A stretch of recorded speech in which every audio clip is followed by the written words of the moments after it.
thoughts. We will very soon open up for Q&As, but I can take the first question. And while I do so, I encourage you all to just register for the speakers list. You end on a pessimistic note, but if we were to reverse it, or if the United States should go in a different direction, the direction that you would like, what does the United States need to do, or what does the people who oppose authoritarian and populist thoughts need to do? Do you have any good advices, any policy recommendations, any cultural advices? The problem with people who are like me, we call ourselves libertarians in the United States, but liberals who believe in very limited government, is that we don't really do solutions. Solutions are not what we're good at. There are a couple of things that do need to happen. We have in the United States had a real problem with concentration of wealth in the top percentiles. That is true. The United States has grown richer over the last 30 or 40 years, but almost all of the increased wealth has gone to the top few percentiles of the income distribution, and the middle class and working class have not seen their wages go up anything like what in the past they went up as national wealth increased. That's one of the reasons that I have written a book proposing a universal basic income, which would replace the entire welfare system. It would not be an add-on, it would replace it. And the reason I'm in favor of that, well, there are several reasons I'm in favor of it, but one of them simply is that we have to do something to augment the income of people in the working class. And that is, to my mind, the most effective way to do it. I don't want to just, help the most disadvantaged and help the poorest. I want people as well who are making low salaries to be able to put together an income that allows them to live a decent life. And the guaranteed income will do that. I will add one other comment to this. I think that we need a guaranteed income, and this is something Europe needs to think about too, because over the next 20 or 30 years, there is going to be a wrenching changes in the labor market, because artificial intelligence, AI, is starting to get very, very effective. There are all sorts, not just of working class jobs, but white collar jobs that require a college education, which it's not going to be long before the software can make the judgments that people in these jobs make more effectively than the people can. And at that point, we're going to be looking at having to redefine, I think in an important way, the nature of work. It's not going to be a job that you work at 40 hours a week from 9 to 5. It's going to have some other kind of definition. I throw that in as another reason for the universal basic income. But as for policy proposals, that's the first thing. In terms of what really needs to change, it's cultural. Right now you have a new upper class that I talked about, which is extremely isolated from mainstream America. And the question is, how much affection do they have for the more traditional way of living in America? To what degree are they unhappy that they are living in a bubble that is so separated from everyone else?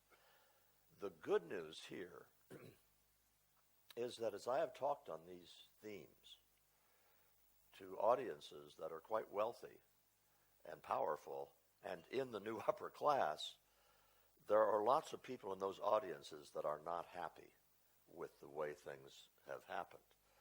And so when I talk about the need to get out of the Upper East Side of New York, to move away from these suburbs of Washington, D.C., where everybody is just like you, and move to communities which have a broader range of people, there are a variety of people who think that's a good idea. In fact, I have to tell a story here, because I have been preaching this need to get out of the bubble. And about a year ago, I was at Harvard giving a dinner talk to some students.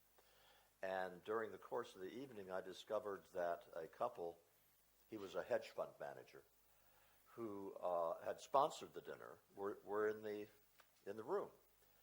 And so I went over to them to thank them. And they said, yes, we read Coming Apart, and we were really influenced by it. They had lived in Greenwich, Connecticut.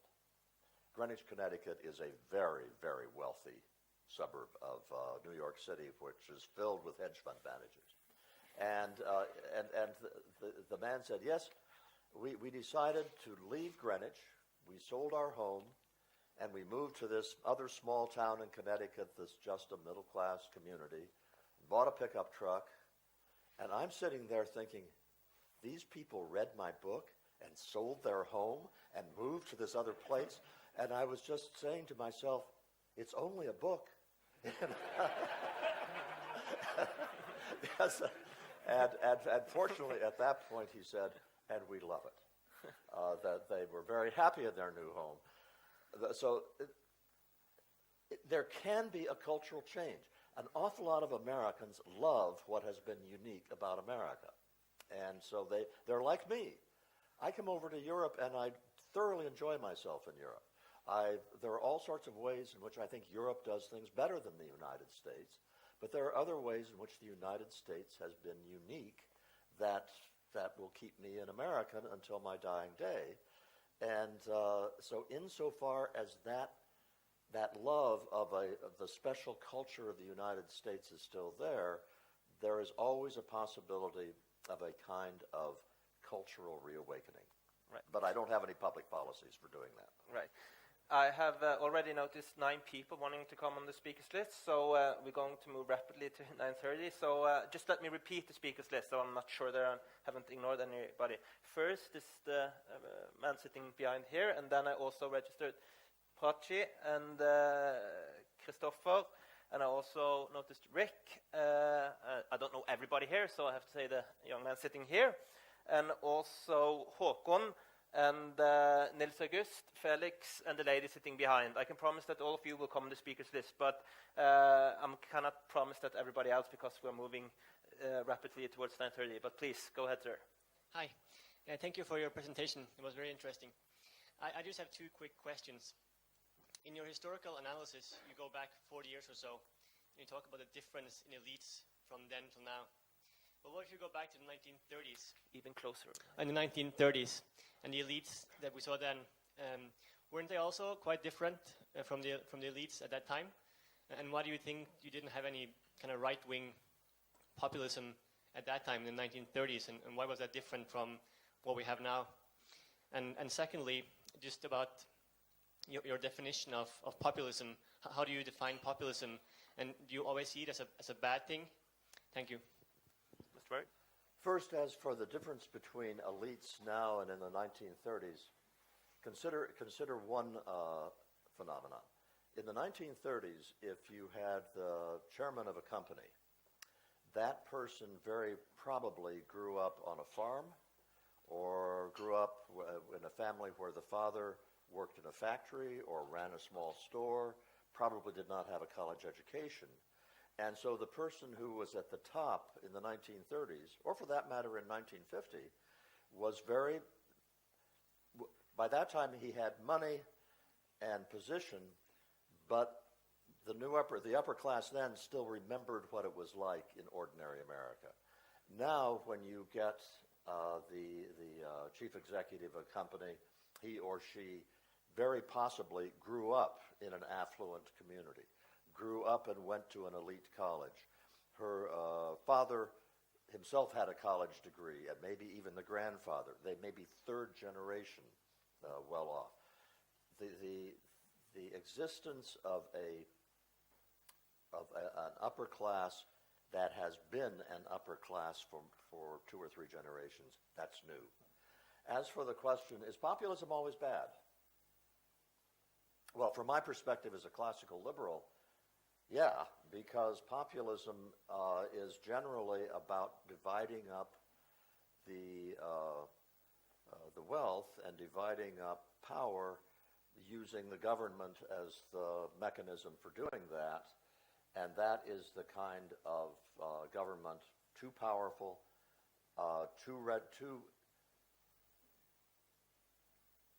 it has available to it approval for using authoritarian measures.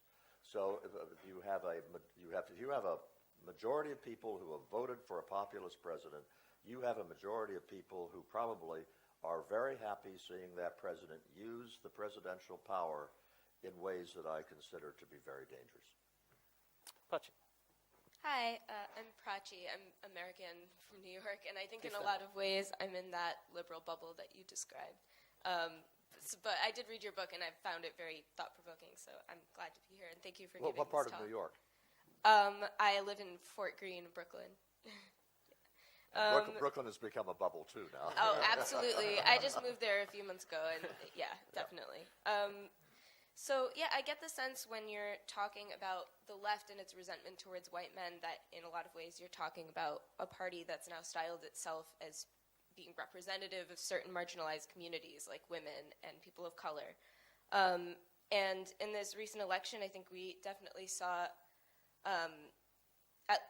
a rise in maybe openness about resentment towards immigrants and refugees. And I think that's a very small segment of the Republican and conservative community, but I'm just really interested to hear your thoughts on how race and racism impacted this election and how it may change the parties in years to come.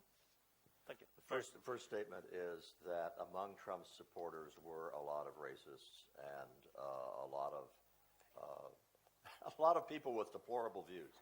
You know, in one sense, Hillary was right that there were elements of that in Trump's support. Not nearly half, but there were elements of that. Along with that, it's hard to overestimate the irritation of an awful lot of ordinary Americans with what is called political correctness. I hesitate to use that phrase because it's overused. But the fact is that it is correct to say that, and this is especially true on the left, that you call people racist for very flimsy reasons, or you call them sexist for really flimsy reasons. And as someone who's been called a racist and a sexist, it gets really annoying.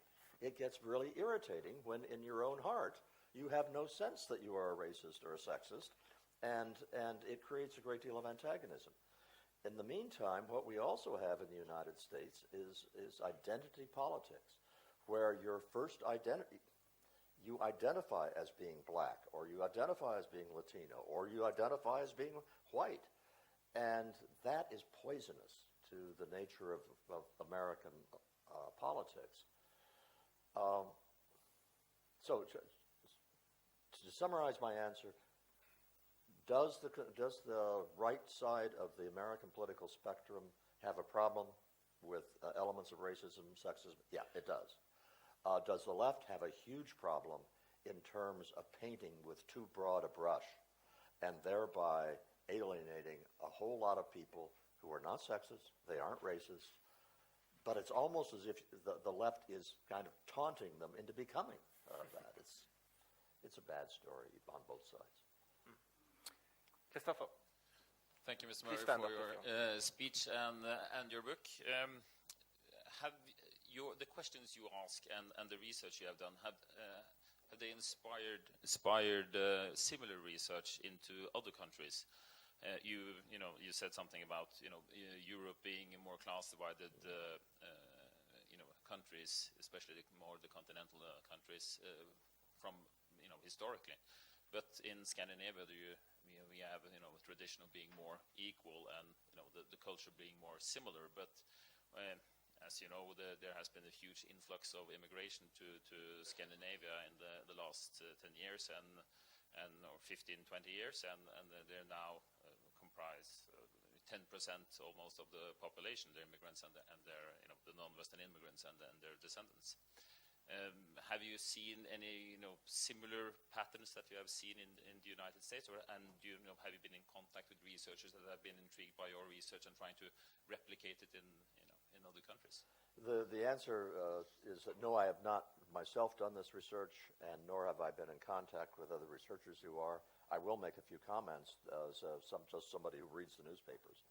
I think that the reaction to the refugee problem, I'm thinking especially of Germany, really illustrates an elite that is out of touch with a lot of ordinary Germans. And this is a problem that in the United States with immigration, I found myself in the same situation. I have always been a big fan of immigration. I think immigration has been the lifeblood of America's vitality and so forth. And this last year, I had to think again of what my attitude means for ordinary Americans. Because I can sit, by the way, what I'm saying I hope responds to your question, because what I said to myself, I think Europe's elites have to say to themselves. I'm in favor of immigration, and I'm familiar with the economics, and I can prove beyond a shadow of a doubt that immigration is a win-win situation economically. It increases wealth, it does that, and the number of people who lose jobs because of immigration is very small. All of that's true. But on the other hand, it's additionally true, I pay no price for that attitude toward immigration. Immigrants are not coming in and competing with me for my job. You have a carpenter who made $17 an hour a few years ago, and now he can't get anything like that because there are Mexican immigrants, illegal immigrants, who are working for $12 an hour. He's paying a price for the policy that I endorse. In fact, the policy I endorse is good for me because it gives me lower cost people to mow my lawn, and it gives me lower cost nannies to take care of my children. And so I think what the elites in Europe have to say when it comes to immigration is, to what extent am I advocating a policy of open immigration that does not hurt me but does affect negatively the lives of my fellow citizens? And I think that is question number one you have to ask. And question number two you have to ask is this. To what extent does the Scandinavian model, which is based on high social trust and works, okay? It has worked for a long time in terms of social contract, which is maybe put into laws, but the origin of it isn't laws. The origin of it is cultural. I would argue. And you're in a better position than I am to say whether it is or not. I'm pretty sure it is. And what are the number of people you can assimilate and still maintain this cultural integrity? And it's a practical question. The number of people you can assimilate is greater than zero. You don't have to close off immigration altogether. That number is also less than millions, okay? And so to come up with a reasonable immigration policy, I think you have to be quite explicit about thinking of what are the sources of the strengths that make your system work, and how do you deal with policy so you don't undermine and destroy that basis. And I pose that as a question because I don't know what the answer is, but I do know it's a question that has to be asked. Before I give the floor to Rick, just let me repeat the speakers list. There has been a couple of people withdrawing, so there are room for further people to come on the speakers list. First Rick, and then I also notice the person sitting there, and Nils August, and the lady sitting in the back, and also Jørn. Also remember to stand up and have the microphone close to your mouth when you're speaking so everybody can hear. Please, Rick, the floor is yours. Thank you very much. Great insight you gave here today. Rick Bosch, Republicans Abroad, 6 years here in Norway. One quick comment. I have to say that a lot of the things you've talked about are very much here in Norway and in the EU and Europe as well. Probably a little bit more awareness of these issues, probably dealing with it a little bit better, but it's sort of an unstoppable wave that's not that's being addressed. But you talked a lot about social class and this living in the bubble. I wanted to hear your thoughts on how this has manifested itself into the political class and its bubble. Is it related? Is one causing the other, or is it the same phenomenon? For example, here in Europe, we have career politicians that are even greater than the career politicians that we're familiar with in the U.S. This has created its own bubble as well, along with this social economic bubble. One of your thoughts on that? Thank you. Well, in the United States, there has been a major change over the last half century in terms of the extent to which we have a permanent political class in Washington, D.C. It manifests itself in ways that when people leave Congress now, they don't go back to Oklahoma. They don't go back to Georgia. They stay in Washington, D.C. They start to work for one of the lobbying firms. They become a permanent fixture there. You now have, this has been evolving for a long time. You now have people who graduate from college saying to themselves, I'm going to go work on Capitol Hill as a staff member, then I'm going to run for the state legislature, then I'm going to run for the House of Representatives, then I'm going to become senator, and then I'll become president of the United States. And so there is no sense of going out and having a career outside of politics and then moving into politics. Furthermore, this has been especially attractive to graduates of the elite colleges, a lot of whom have no interest in going to work for the private sector. They want to be in public policy, and so they are in public policy without ever having lived alongside ordinary Americans. And the way I talk about this being a problem is I say, look, suppose we think about a truck driver in Colorado. Okay, he's in a bubble too. There's a working class bubble. There's a Mountain West bubble. Yeah, there are bubbles there. But the thing is, it doesn't make any difference whether he's in a bubble and doesn't understand the priorities of a person who is the Secretary of Commerce in Washington, because he can't do anything to the life of the Secretary of Commerce.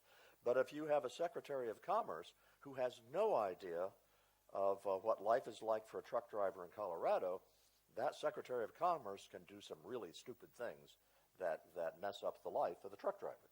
And that's the nature, I think, of what's increasingly going on in the United States.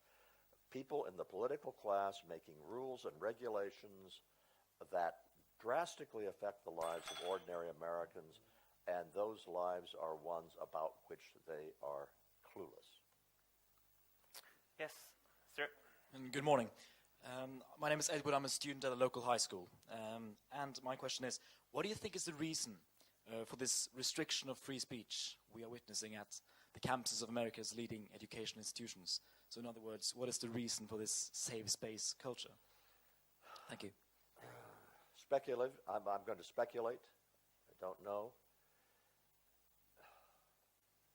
First, and this relates to the question that was asked earlier, the whole question of what it means to be a minority in the United States has been changing. And so we now have phenomena known as cultural appropriation, which is that if you are a Norwegian American and you serve you serve Mexican food, you are culturally appropriating.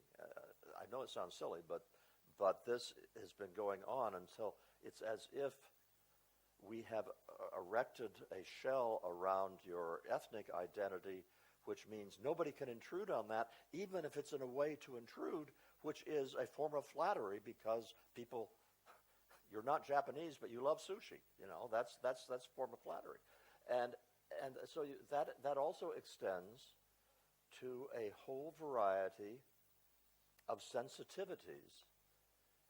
Trigger warnings. I don't know how many of you are familiar with some of these terms. A trigger warning is what you as a professor are supposed to give your students if you are going to say anything during the lecture which might trigger a memory or an unpleasant past experience, and therefore give the student a chance to go to a safe space.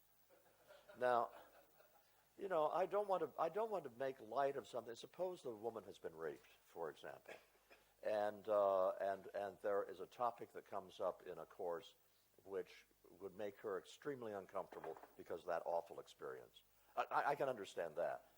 I can't understand this sensitivity to much lower levels of things where we've all been bumped around in life, we've all had problems, and we can deal with them, and we are not fragile flowers.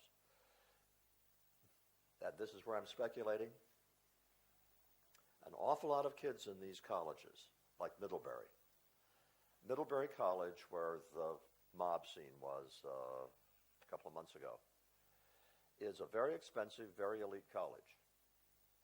By the way, my daughter graduated from Middlebury in 2007. And a lot of those were born into wealth. They went to really good schools, private schools. During the summers in high school, they did not go out and get a job waiting tables at a restaurant or working on a construction crew. They have gotten nice jobs as interns at places like my employer, and they've done that through college. The fact is they haven't been bumped around. They have not gone through life and had a lot of things they've had to deal with. They are very fragile people in terms of their experiences. And a lot of this horror at letting people like me speak, I think, is an extension of this fragility. And I put a lot of the blame here on the colleges.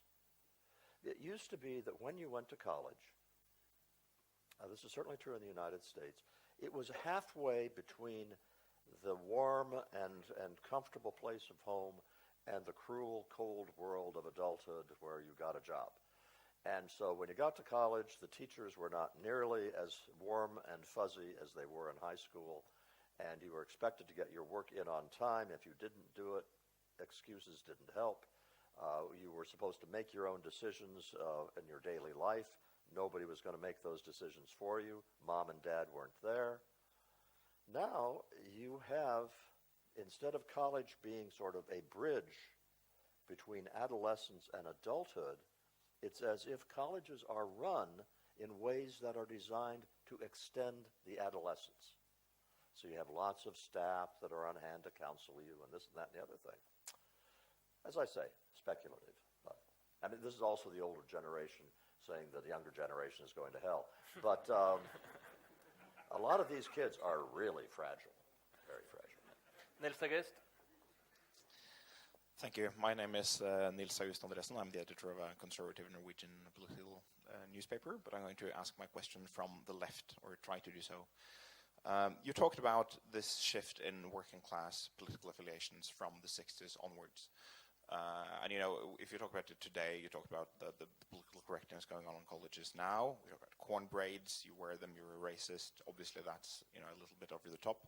But if you go back to the 60s, it was a little bit simpler, because you know, the big political earthquake in working class America, starting in the South, is the elections from 1956, when Adlai Stevenson won nothing but the Deep South, and 1964, when the Democrats won everywhere outside of the South. The only thing happening in between, I mean, the changes you're talking about, they didn't happen so quickly. So the thing going on in between is civil rights movement. And I want to challenge you or ask you, what do you think about the Republican Party's responsibility for sort of accepting it to become a white identity party? And when did that happen? Because you said, you know, you didn't believe that they maybe were classical liberals, everyone. But do you think you underestimated the degree to which the Republican Party actually not just was composed of white identity sentiment, but actually exploited it from, you know, at least from 1964 and onwards? That's one question. Do I have time for one more? Okay. Well, It's a big question. So, yeah. Yeah, I mean, if that's what your first question is like, I don't want to hear the second one. That's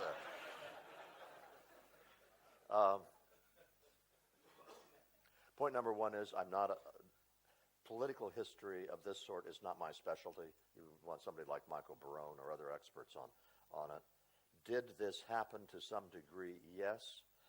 Was this outside the South? Did the Republican Party change after the Civil Rights Movement? I don't think so. There's not a lot of evidence of that comes to mind. I grew up in the Midwest. I'm also quite familiar with the Mountain West. And racial themes were not part of the dialogue after or before the Civil Rights Revolution in the Republican Party in those parts of the country. Did the Republicans benefit and calculate that they now had a race-based popularity among whites in the South that they did not have before? Yes. Richard Nixon had a strategy, an electoral strategy, which very calculatingly took that into account. I think probably a lot of the themes of the Republican Party. Here's the problem. I'm kind of thinking out loud here, but an awful lot of the themes of the Republican Party that were held sincerely, or the ones that I hold, about government staying out of a lot of affairs, are ones which could be used by racists to make life more comfortable for them. That is not, it is, in my political philosophy, the one thing you are absolutely forbidden from doing and that the state should do very aggressively is to prevent people from initiating the use of force against other people. So that if a black family moves into your neighborhood and you throw trash in their lawn to try to discourage them from coming in, that's a case where I, a classical liberal, say, go arrest those people and give them a harsh punishment for it, because you are forbidden from doing those kinds of things.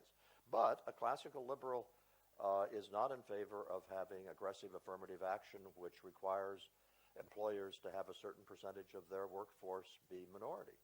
So in that sense, that's congenial to people who don't want to hire minorities. That's a statement of an ideological consistency that would feed into your analysis. That's the best I can do.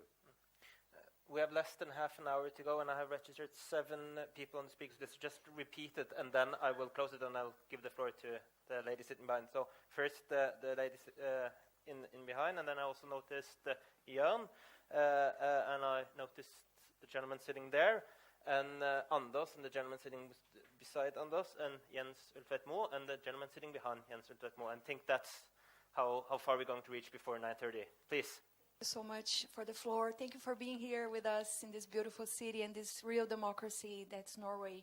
I was surprised by your parting comments about America and the parties becoming populist. And I'm glad we're here by the parliament. If you hadn't had a chance to see this parliament and learn about, please do, because you will love it. It was quite instructive to me. I am Denise Garcia, and I'm a professor at Northeastern University in Boston. And I'm here as a Norwegian Nobel Institute Fellow, Nobel Peace Institute Fellow. So I would love to see your comments about this. I believe in the strength of the institutions in the United States. I believe in the Constitution of that country, and I believe that President Donald Trump is under fierce checks and balances right now, and the judiciary continues to be fiercely independent. In addition, you said, of course, it's very admirable that you obviously has managed to set forth some hypotheses explaining why he was elected. However, you said Hillary Clinton has not driven for 25 years, has not driven around a car for 25 years. I think President Trump has never driven a car around. And he lives in a golden tower, so still I cannot get. He is much more far removed from the population than she is, I would contend. He just marries supermodels, and perhaps the reason why he was elected is because today what is seen as appealing and attractive and convincing is to be skeptical and not really have any policy solutions for the future, for peace and for hope for humanity. Thank you so much. Well, a couple of comments. One is that I had a very interesting encounter 3 or 4 months ago. I was giving a presentation, and I was signing books afterward. And this woman came up to me with a book to sign, and she said, I lived across the street from Donnie Trump when he was growing up. He was known as Donnie then. And it turns out that his father, even though he was wealthy, was a real estate guy in Queens. Queens is the borough of New York, which is largely a middle-class borough. And she said, and anytime there was Con Ed or one of the construction crews that were working around the neighborhood, Donnie would love to go out and talk to them and so forth. And all at once, I was like you. I'd so assumed that Donald Trump, for heaven's sakes, is deep inside the wealth bubble. Well, hearing about him being a little boy who liked to go out and talk to construction workers, all at once, as I then listened to his rhetoric again, all at once I'm beginning to get why he got the response he did from audiences. And you listen to him, you know what he's talking like? He's talking like a kid from Queens. And that, I think, connected in a way that that it took me a long time to figure out. As for the other part about the strength of American institutions, I hate to be perpetually pessimistic, but after coming apart, I wrote a book called By the People, which was actually depressed me in the course of writing it. And one of the reasons it did was that there are many ways in which our institutions are what is called institutional sclerosis. That term comes from an economist named Mansur Olsen, which actually sounds like he might have been Norwegian. Mansur Olsen, who wrote about how it is that over time in advanced democracies, as special interests continually build in their own niches, that the machinery kind of grinds to a halt. And I think we are seeing in the United States institutional sclerosis in the legislatures and in the regulatory state.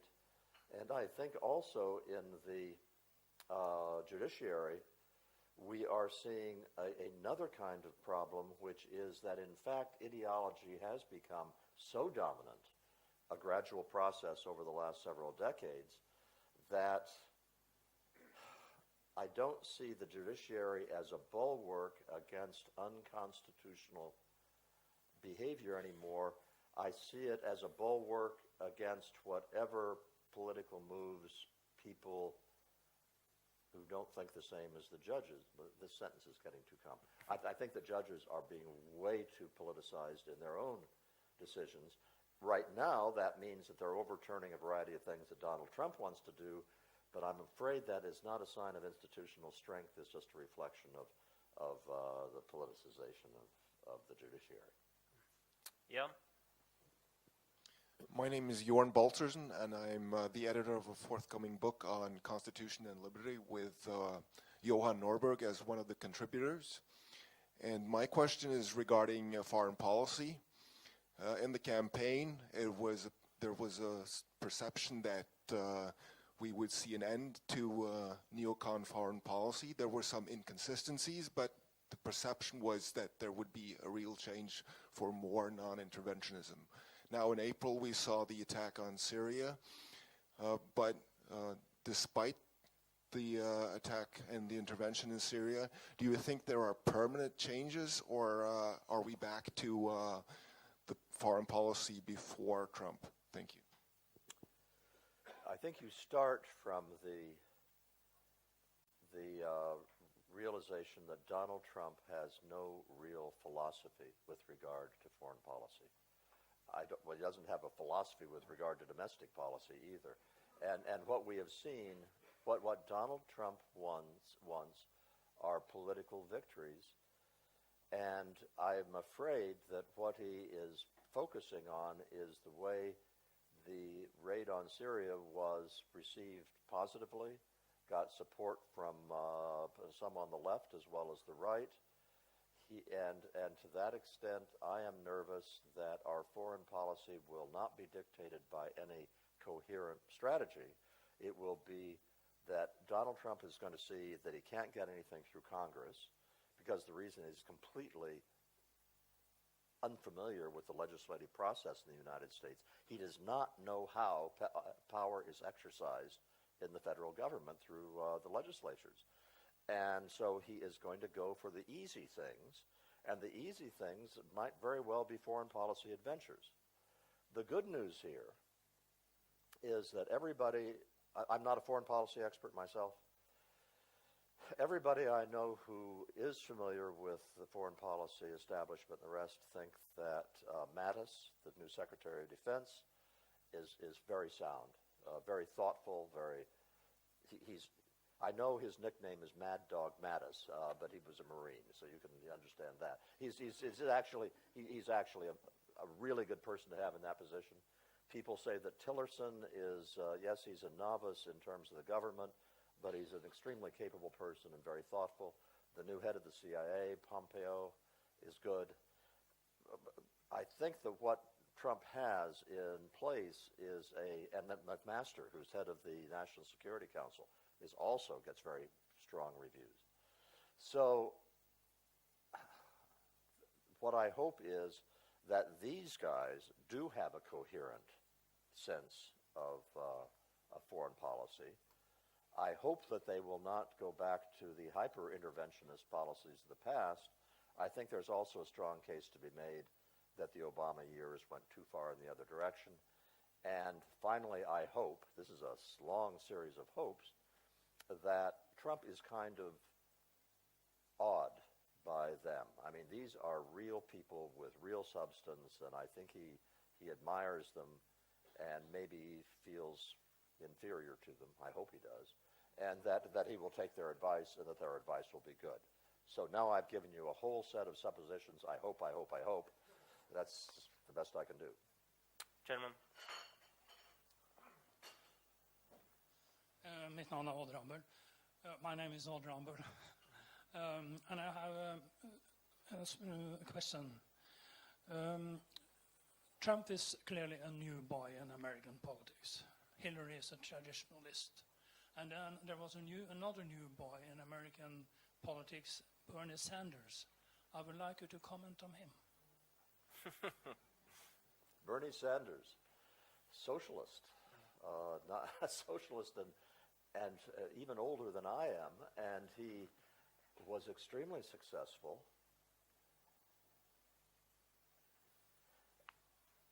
I don't have anything more profound to say than what has been said by many others, that in the same way as Trump did it for people on the right, Sanders did it for people on the left who are extremely angry at this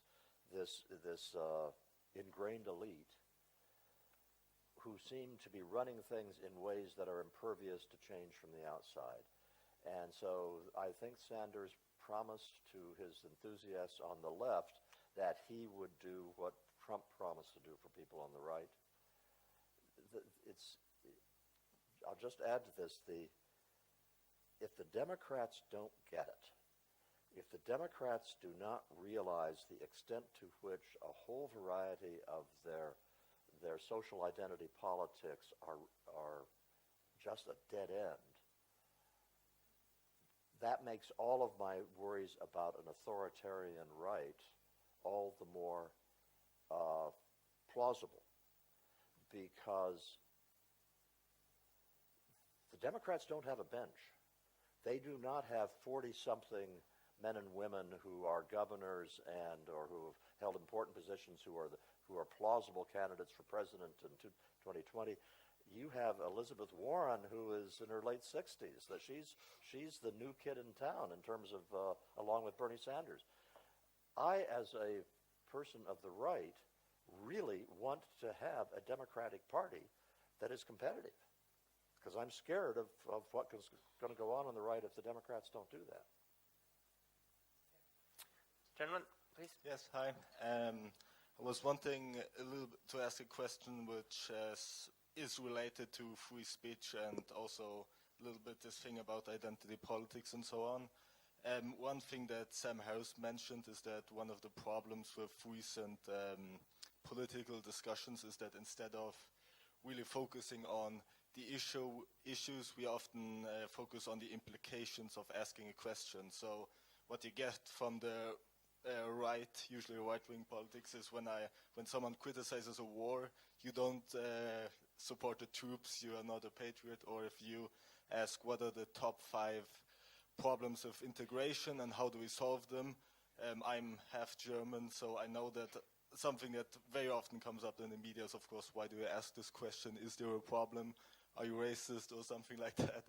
And I wanted to ask you if you have any idea where this comes from, specifically because many of these journalists seem to have an education in, social science, science or something like that, which you think they should be very, let's say, educated in knowing how to handle these situations professionally. But why is it so muddled, and what are the consequences of this?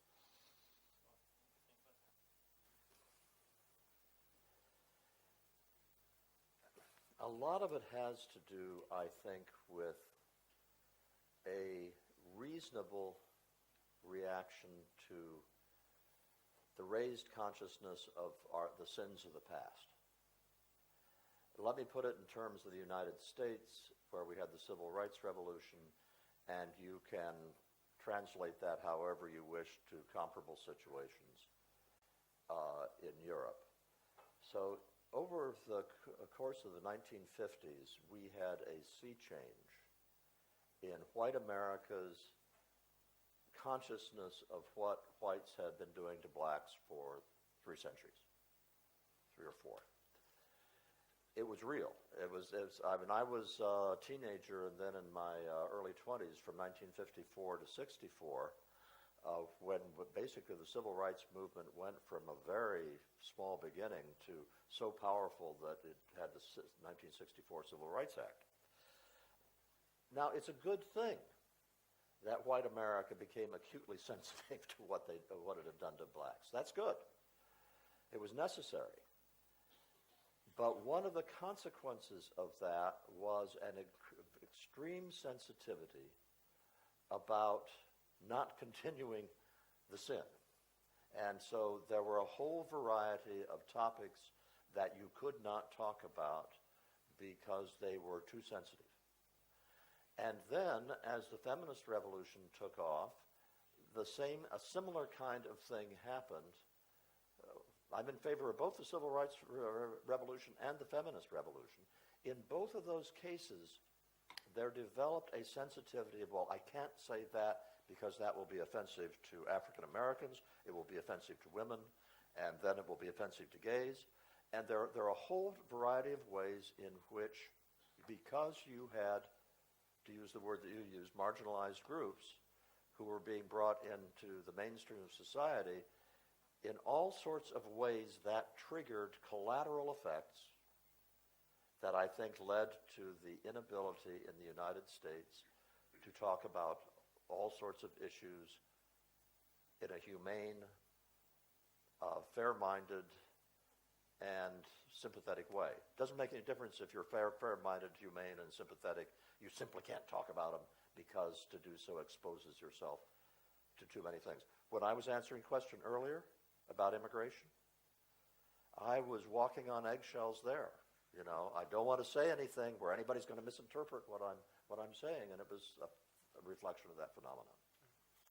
Anders? Thank you. I'm Anders Ibanez. I'm a PhD student at university. It would be great to get you up there to check if we could get some writing. Haven't been much of that lately. And it would be cool to check the cultural differences. Over to my question. Basic income seems like a quite leftist idea. And the common conservative response is, how can we get the working class to work if they get a basic income? And that would be like something Bernie Sanders would argue for. So how do you get these two kind of inconsistent worldviews to match up? Thank you. With the basic universal income, the first point is that if you don't do it right, it could be a disaster. For example, if you have it as an add-on to the current system in the United States, I think it would be a disaster. If it replaces everything else, there are a couple of things that I think are plausible.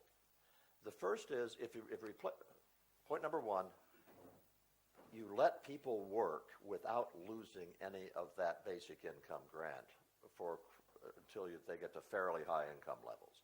In my case, I say that people get to keep the entire grant, which I have at $10,000 a year deposited monthly into an account, electronically into a bank account. They get to keep all of that $10,000 until they have $30,000 of the earned income, which gives them a net of $40,000. And after that, there's a slight surtax. So that's one thing. You basically try to lure people into working until they can't afford to quit. So that up until that $30,000, every single hour they work, they are simply having more disposable income. Point number two is you already have a large problem of men out of the labor force in the United States, and women, but men is, I think, a more useful thing to think about. You have now, among high school educated white males working aged, something like 21% that are not in the labor force. It's a huge number, an unprecedented number. And so in one sense, will the universal basic income discourage people from working? Well, we already have a whole lot of people who are not working. Third point is, and this is what I want to, third and fourth points. Third point, I am not so much concerned with the universal basic income as a way of helping the most disadvantaged, although it would do that. But the thing that really attracts me about it is the way it makes it easier for people to put together a decent life for themselves. So suppose you have a couple and each of them have low skills. You're not going to retrain them so that they become nuclear physicists. They're always going to have low skills. They're working full time and they're making $14,000 a year each, which is a very low wage. Well, that's $28,000 total. That's above the poverty line, but they're still scraping by. If they also each have $10,000 from the guaranteed income, that is $28,000, $38,000, $48,000. And all at once, they have it within their grasp to have pretty much a middle-class life. And that, to me, is such a great advantage for people who are doing everything right that I want to give that a try. And the other thing I want to do is to reinvigorate American civil society. And one of the ways I think you do that, but this would require a longer answer than I can give, one of the ways I think you do that is to shove the responsibility for dealing with human needs out of the bureaucracies in the middle of the city and out into the neighborhoods where people all know that everybody else has resources, and you can deal with your neighbors, with their problems, on the basis of the moral agency which a guaranteed income gives them. That's a very shorthand summary of a much more complicated argument. Yes. Jens Ultimo. A year ago, conventional wisdom was that Hillary would definitely win, based on the demographics. The minorities and the feminist revolution would guarantee it. There might be angry white men, but there just weren't enough of them. And the groups that were the winners in the Obama years, the minorities, they failed to turn out in the same numbers for Hillary. What happened? I think everybody, including me, underestimated the degree to which minorities are also angry at the elites. And so you had a surprising percentage of Latinos and of blacks who voted for Trump. They weren't huge percentage numbers, but they were bigger than anybody expected, plus a lot of others who stayed home. And again, speculation, Hillary was an emblem of a person who didn't understand them at all. Whereas I think the same people could have looked at Bill Clinton. And with Bill Clinton, you have a sense, yeah, he knows what my life is like. Bill Clinton was very good. And I think from genuine life experiences he had, he was very good of talking to ordinary Americans, and they say, yeah, we know this guy. Hillary's persona it was like a caricature of what I talk about with the new upper class. You listen to her, and I apologize to enthusiasts for Hillary here, but I would listen to her giving speeches and so forth.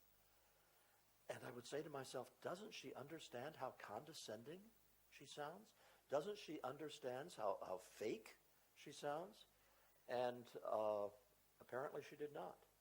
It wasn't just that I think African Americans stayed home because they didn't have an African American at the top of the ticket. I don't think it was that. I think an awful lot of them looked at her and said, I don't want her either. Last question. My name is John Petter Tollefsen. You're saying that both the Republicans and the Democrats are running in a more populistic way. Either way, I don't know.